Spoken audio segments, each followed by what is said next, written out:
and welcome to Buzz TV. I'm your host, Adrienne Houghton, and we have got an exciting show for you today.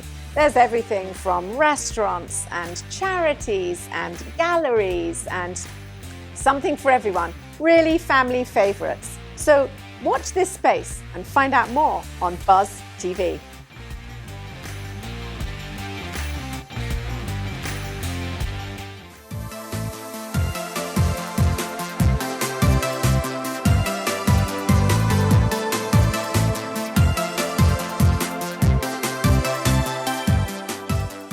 Greetings and welcome to Buzzworthy Businesses. I am your host, Adrienne Houghton. Now, I'm delighted to welcome into the studio one of our big supporters, and that is Dr. Wendy Norfleet from Norfleet Integrated Solutions. Welcome, Wendy. Thank you, Adrienne. It's such a pleasure to see you, and it's such a pleasure to be able to actually discuss things with you, because normally we're on opposite sides of the... I know, we're like back-to-back shows. Absolutely, absolutely. So for viewers that don't know, tell us a little bit about Integrated Solutions. Okay. Norfleet Integrated Solutions, we're a company that we really are there to help others. And so we have three verticals. We do executive leadership coaching, we do business consulting and coaching. So we have a lot of, that's the area that's really growing, and we do training and development.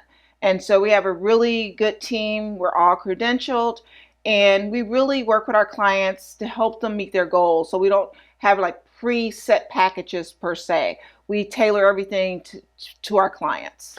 Now, I mean, I'm sure in the current climate, it's been a lot better for you because with Zoom meetings and things like this, have you found that there's been an increase in your coaching over Zoom? There has. It was a big drop at first, like any other company. Everybody had to kind of figure out what they wanted to do. We got our initial biggest thing with training and development, just because a lot of people still had to meet. Like, for example, we did cybersecurity awareness training for a company because they have to do it every year. And so where they were having someone come in and kind of conduct the training, they needed it done online. Right. And so we picked up some of the clients. We picked up a lot of universities and colleges because they had to hurry up and transition to online. And the coaching, some of it was consistent, but a lot of it dropped because a lot of times companies would hire us for coaching to come on, like maybe they were doing a conference or a big company meetup, and they would say, okay, we're going to add you on to that. And so we were doing almost 75% of our of that type of service in person pre-COVID. Do you often see that there are companies that perhaps need coaching and don't realize that they need the coaching? Yes. And what are some of the flags that perhaps people should say, golly, you know what, that's absolutely right. I don't do that, or I don't do that, and perhaps I need help with that. Are there certain flags? There are certain flags, and they come in different places, and it depends on the company structure. Like, for example, one of our clients, they have an HR, so they do entry and exit interviews. And so as an exit interview, they started getting a lot of people saying that there was no development. They're not being developed. Okay, so that's a red flag, especially if they were good workers and they're leaving. So the money is not the problem, is they don't see any potential of growth there. Right. And so there's a lot of companies that work with us, and they say, okay, we'll give everybody X amount of money. Can you create some programs that give them some choices where we can use your company to maybe provide that development? And so, and then there's other companies that, just because of their nature, they may have to have certain training done every year. A lot of times in development, certain processes change, and they want you to keep up with processes. I'm working with a company right now, and they just want some internal training, just to keep everybody up to date on what's going on in the company. And so it just varies. Now, you've got a book out, I believe. I do. Would you like to tell us about it? I would. It's called Leading Without the Title, A Blueprint to Growing into Leadership. It's the first. The second one should be out in January. And this one is just really for anybody. There's some tips in there that no matter what level of leadership you are, whether you're aspiring or you're already in leadership, there's some great tips. A lot of times leadership starts with valuing yourself and knowing yourself. Communication is, really important. Knowing your return on investment, your personal return on investment, what you're worth. A lot of people devalue themselves. Yes. And especially women, I think, and I work a lot with women groups, is a lot of times we're not good negotiators. And we, because we have that nurturing aspect, a lot of times we'll do things and we'll just think of it as part of our job. Whereas a man, if you ask them to do something, and I'm not male bashing, but sometimes they, well, that means I should get another $10,000 if I have to do that. So, Yeah, why don't we take that? Right. I mean, Right. So we're taking ends. And so a lot of times I talk to women groups about that. But it's really important that we develop our leadership skills, because we are more, we're more on our own now, even with, everybody's working from home, where you still have a team, but a lot of times you're doing things where you're really leading it. And so you really need to develop those skills. So within the book, you've got chapters on communication, leadership, personal return on investment, so knowing your worth. We have some on building your tribe, and that's really important because most of us can't get anywhere by ourselves.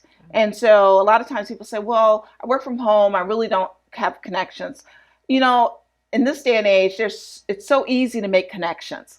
I mean, we have LinkedIn, and I know a lot of people say, well, how did you continue doing your development? I just did something recently for SHRM, and I was one of their speakers. And I did it about networking for success. And I told people I was very intentional during COVID. I set up at least 2 coffee LinkedIn meetings via Zoom, just people I didn't know through LinkedIn. I was connected to them and got to know them. And some of them I've been able to meet in person. Some of them we just keep.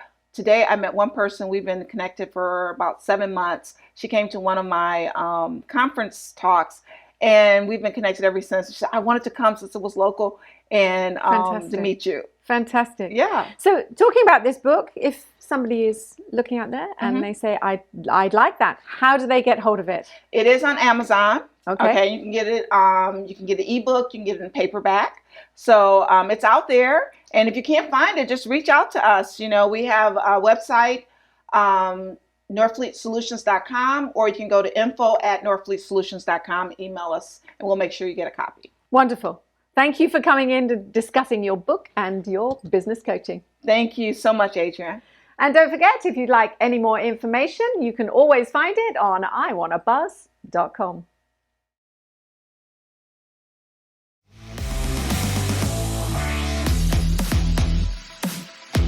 Welcome back to the Jacksonville Buzz. I'm Steve Strum. This morning we have Wayne Clark running for sheriff. Good morning, sir. Good morning, Steve. So we were talking offset a little bit before the interview. You have had a 40-year career in law enforcement. That's correct. Starting off at the bright young age of 2 as a volunteer police officer through the corrections department, patrol, sergeant, lieutenant. Let's see how I get the rest of this. In charge and command of zones and sections in some of the harder hit areas of Jacksonville. Yes. 30 years in, you go to the airport. That's correct. You spend some time at the airport, Homeland Security, airport safety, in a very interesting universe. Finish some successful career stuff there. Then you go to the school board, and now you were the chief of police for the school system. That's correct. So Jacksonville at large, Homeland Security, police in the airport safety, kids. After 40 years, why are you running for sheriff? And by the way, thank you for your service. I come from a blue and red family, so I get how that goes. Thank you, Steve. I appreciate that opportunity. I love Jacksonville. I was born here, raised on the east side. I have a passion for Jacksonville. And in my 40-year law enforcement career, I've seen tremendous change from the agency. When I came on the agency, we were at around 500 police officers. We're almost at 1,700 now. When we look at the time that I've been on, the city population is almost doubled. I've seen Jacksonville grow from a small city now to a great city. And I see the opportunity that we have coming before us. We're now at about 1 million people. We have investment dollars coming in. Jacksonville is a hot job market. I am available now to give myself as a servant leader to the community. I think that I have the vision, the experience, and the qualifications to lead this agency into the next phase of their operation. You mentioned my career at the Sheriff's Office. I've had the opportunity to do tremendous things to help reduce violent crime, to help reduce traffic fatalities, to work in the community, to learn the whole concepts behind community policing. And I think that building that relationship in the Sheriff's Office with trust, gives me this great opportunity to lead. The Jacksonville Sheriff's Office, let me just say this, is a very good sheriff's office. We have a lot of young officers coming on, and what I think that we need now is consistent, visionary leadership to lead that agency from a good agency to a great agency. So when you talk about being top cop, right? Yes. You were at some level in charge of a lot of decisions to make. Yes. So going from Jacksonville's general population dealing with the drugs and the crime and speeding and fatalities and just all of the things that keep you guys, busy protecting us, to then going into airport security, which is a totally different scenario because we live in the age of terrorism, and that's a very scary and real situation, to then molding the kids, which is in a completely different environment than what you and I grew up in. How are these different pieces, things that qualify you uniquely to be a sheriff in one of the fastest growing cities in the United States? It's very interesting. Going to the airport, one thing that you must be, to be an effective leader, you must be somewhat flexible, come into the room with an open mind to understand that you don't have all the answers. And there are other smart people, and especially going from a state law environment when dealing with the Jacksonville Sheriff's Office, now going into a federal environment, dealing with TSA and all the regulatory stuff with TSA. Sure. Just like with the city here, with all the dynamic communities we have now, my first job was to get to know my counterparts in TSA, to build that relationship. Like Stephen Covey talks about seeking first to understand, then to be understood. What is it that you need from me so that I can make sure that my people give you that so that we can keep that relationship? During my time at the airport, while we had some violations, through the relationship, I was able to mitigate those fines, because typically how they punish you is a fine, that we never had a significant fine at the airport, because when they brought a problem to me, I looked at the problem. You are correct. What do I need to do to fix this? A lot of times people, they think they're the best way of doing things. I'm all about learning. I'm all about making sure that we keep our people safe. They were my regulatory agent, and we did our best when they brought it to us. So we had a great relationship at the airport working with our federal partners. And when we transitioned to come to the school system, having gone to the school systems here locally, having worked at the sheriff's office around the school, I had no idea of the challenges and the complexities of working in the school system until I became the police chief at the school system. So this was a great privilege to work and understand the challenges of our youth from the elementary, middle, and high schools. And I think now understanding what they go through, and now I can do better as a sheriff in making sure that we provide those services during school and after school and into the early parts of their life. There is, in 40 years, way more than we can cover in 5 minutes. Yes. I'd love to have you back on, but in the interim, if people want to find out more about you, your campaign, your value proposition, what this servant leadership business is, how do people connect with you? How do they find out more? They can go to my website. The website is WayneClarkForSheriff2023.com. They can volunteer. They can contribute. They can look around to get to know me better. So that's what they can do. Well, thank you so much for joining us this morning, and to your 40-year career, and then going and back for more. Really appreciate that, keeping our city safe as we grow into that 21st century. I sure appreciate it. Thank you, Steve, for having me on. Absolutely. All right, appreciate it. Guys, thanks so much for joining us on the Jacksonville Buzz. If you like us, share us, and remember, live with gratitude.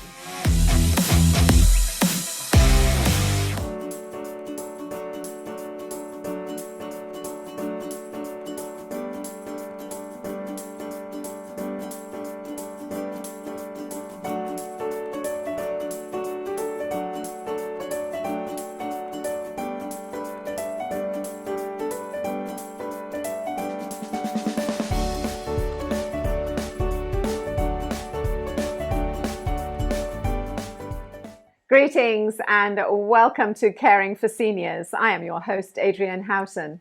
Now, each week I sit down with Dave Stieglitz, who is the president of the Oasis Senior Advisors Jacksonville, and we discuss all aspects of senior living, from financial planning through to housing and everything in between. We're delighted to welcome into the studio today Nada Frazier, who is the founder of The Sacred Servant and is a life and death coach. Welcome, Nada. Thank you so much. So we have to ask immediately, what is a life and death coach? Well, obviously, as a life coach, which a lot of people are familiar with, you help people to realize their goals, to work on particular issues. As a death coach, it's really quite the same. I'm a certified end-of-life doula, which means that I have taken training and gone through the National End-of-Life Doula Alliance organization and received what's called their proficiency badge to accompany people at the end of their life. That's quite something that I would never think that was necessary, because obviously people towards the end of their life just need to be surrounded by family, don't they? Not everyone has family. Okay. Not everyone has. And look at it from the family perspective. Sometimes the family is looking for support as well in order how to best accompany their family members. It doesn't. Some people are prepared, and many people aren't. Correct. And for me, I like having an opportunity to work with people long before they're in what I call the hot minute, right? Yes. You've received the diagnosis, and now all of a sudden it would be odd if, I then say, or it wouldn't feel comfortable if I say to you then, well, do you have your will up to date? Or have you thought about X, Y, and Z? These are the conversations, the last things we want to talk about when someone has that kind of diagnosis. So I love talking to people beforehand so they have any experience so they can really think about these issues before they're We were in. talking earlier about that, about how important that is. There's documents out there called 5 Wishes and Honoring Choices, where Yes. people need to sit down and how much medical things do you want done to you? Do you want to be put on ventilators? Do you want to be extended, or all the way down to a DNR? I don't want to do not resuscitate, and everything in between. But there's a lot of questions that if those are thought through in advance, and if other family members know those in advance, the whole process can go much better. Absolutely. And there's just a lot of things to think about. What do I want included in my obituary? What picture do I want used? What kind of legacy do I want to create for my family? Anything from helping people to write the stories of their lives. I have a particular client that reminds me they had quite a debilitating disease over a span of several years and had grandchildren who did not know them outside of that experience. And they wanted them to know, I was a professional dancer and I had this experience and that experience. So helping people to think about what kind of legacy they want to leave. You've touched on a couple of things that that you assist with, but what other things do some of the families call you to come and assist with? Well, these days with the pandemic, I do an awful lot of telephone and video conferencing, actually around the country, and it can be things from I'm not sure how to handle this situation with my mother. This situation's coming up. She's failing in health. I could use some support in figuring out what I want best to approach that. Others couples that this is the last thing they want to talk about. So having someone like me, a third party, come in and say, okay, let's talk about this. What are your plans when your spouse dies? And because that's not the kind of thing that people would normally feel comfortable talking about. So I ask the hard questions. So it's not just the end, but certainly preparing and doing those, helping them with some of those documents and some of those questions. But everybody's aware of hospice. Yes. How do you complement, and how are you different from hospice? Well, first off, I want to be very clear. An end-of-life doula does not replace hospice or palliative care. They are critically important, valuable resources in communities. What we do is complement the work that they do. And there are some hospices. There's the National Hospice and Palliative Care Organization that has developed an advisory board on how to best use end-of-life doulas in conjunction with their businesses. So I think we'll hear a lot more about that in the future.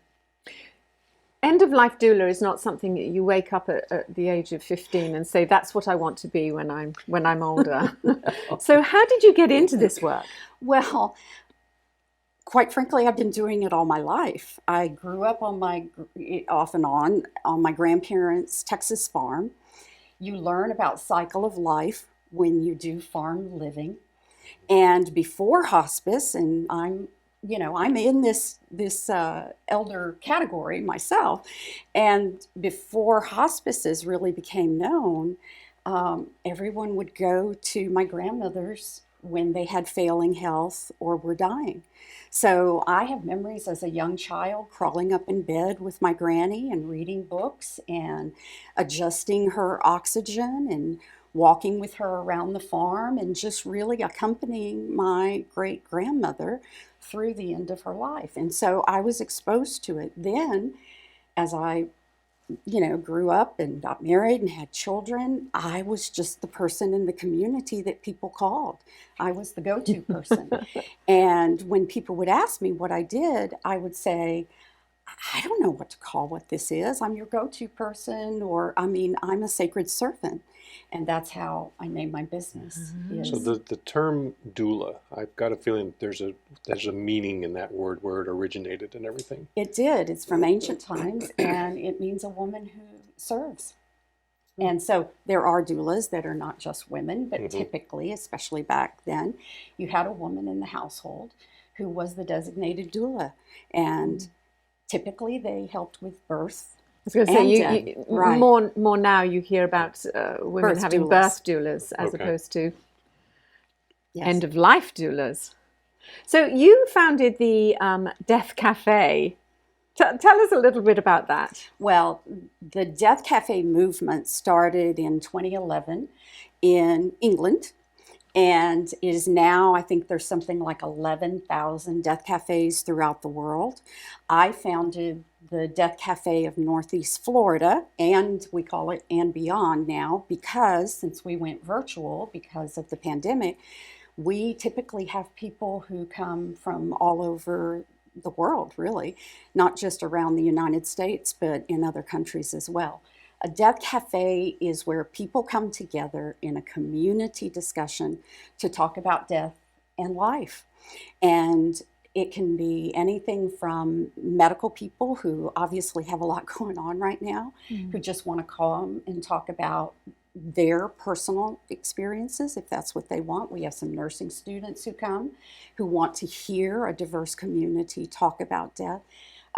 It is not, there's no agenda. It is literally where a bunch of people come together and talk about death that normally would probably never be in a room with each other. Is it an awkward feeling? I mean, are there people that come in and you can tell just by the way that they walk into the cafe, I'm talking about virtually, that they're really nervous about wanting to say something or trying to find out information? Absolutely. We have some people that, and it's okay. You can participate and not say a word. You can just observe. Right. I've seen that quite a bit, where people will come and attend a few times, because we meet monthly, usually on the first Monday of every month at 6:30 p.m.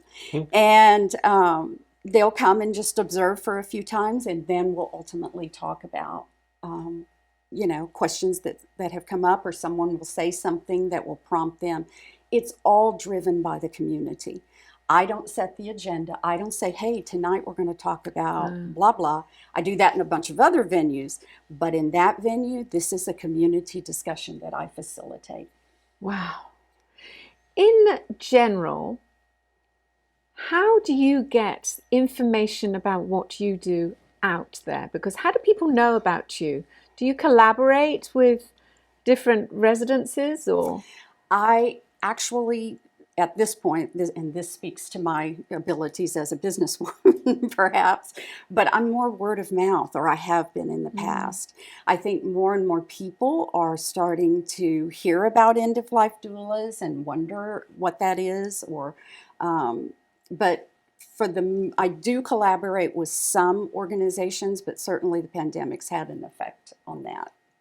Because I mean, I would think that it would make things a lot easier for a number of places if they knew that there was somebody that would be able to do that, because very often aren't nurses and carers the ones that really are taking on that responsibility. So it would really be something that you could aid them. Yes, I that certainly is my hope.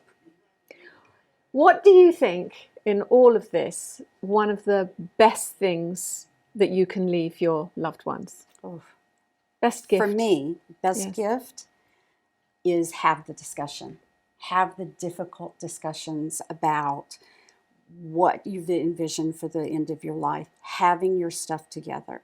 My husband and I have gathered all of our documents. I help clients to do that, as far if that's what they choose to do, where I want my kids at the end of my life to not have to scramble to find my birth certificate, or not have to scramble to find the information about where I went to college or what's important to me.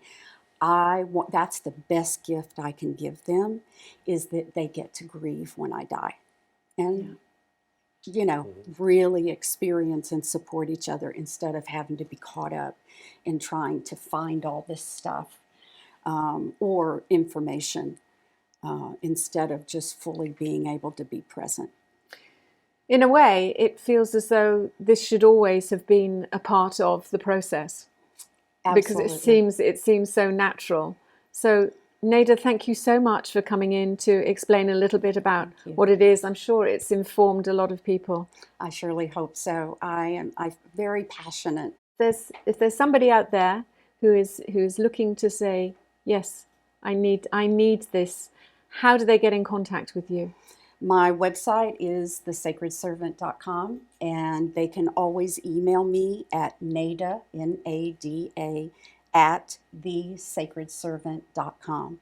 I keep a waiting list of people who want to be involved in or get information about the classes I have coming up, that I call Live Consciously by Exploring Death, so they can reach out to me by email or on the website to get more information. Wonderful. Thank you so much for coming in. Thank you.